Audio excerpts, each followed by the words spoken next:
Get a look at how dramatic this landscape is. Behind me lies Pit Trap Peak.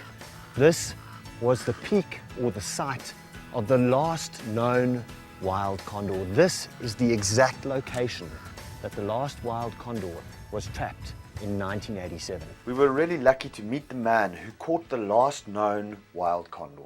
The last bird was difficult.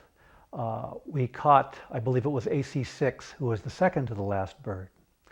And that was in the late fall, winter of 1986. It would be 3 months or more, 3.5 months before we would catch AC9, who was then the last California condor, free-flying California condor in the wild. This was a unique situation because AC9 had seen birds caught in pit traps, had seen birds caught in cannon nets, and was quite an intelligent California condor by my way of thinking. It occurred to me that the reason we weren't catching this bird was it was leery of the pit traps because it had seen some other birds caught in the pit trap. It's also leery of the cannon net because of the blind. So I said, we'll put a carcass in front of the pit trap and a carcass in front of the cannon net, and I'll detonate the cannon net from the pit trap. So he came in, and there were a couple eagles feeding. He walked up to the cannon net carcass, and I knew he knew this wasn't something he should be doing.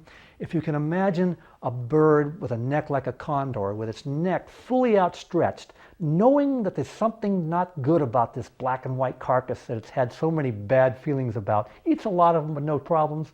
Sometimes it gets caught. People stick needles in it and stick tags and transmitters and chase him all over the place. So he's really reluctant to touch this. His rear leg is in the back, fully outstretched like this. So he's going to hit that thing. He knows something's going to happen. And I detonate the net, and he goes flying for the edge as fast as his little legs could carry him. He got about 5 feet from the edge before I caught up with him. We had AC9 under the net. We all knew this was the last of its kind. It was a tremendous moment of relief because this was, I know I kind of imagine what it might be like to chase the Bismarck or something, but we were after this one last bird, and we needed to do it without injuring it or killing it. And you're firing 4 mortars over this bird, and things go wrong, accidents happen, and we did it right. Undoubtedly, it will be the highlight of my life. And I knew that when I was there, I knew it when I left, that there was going to be nothing else in life that would surpass that, and nothing has.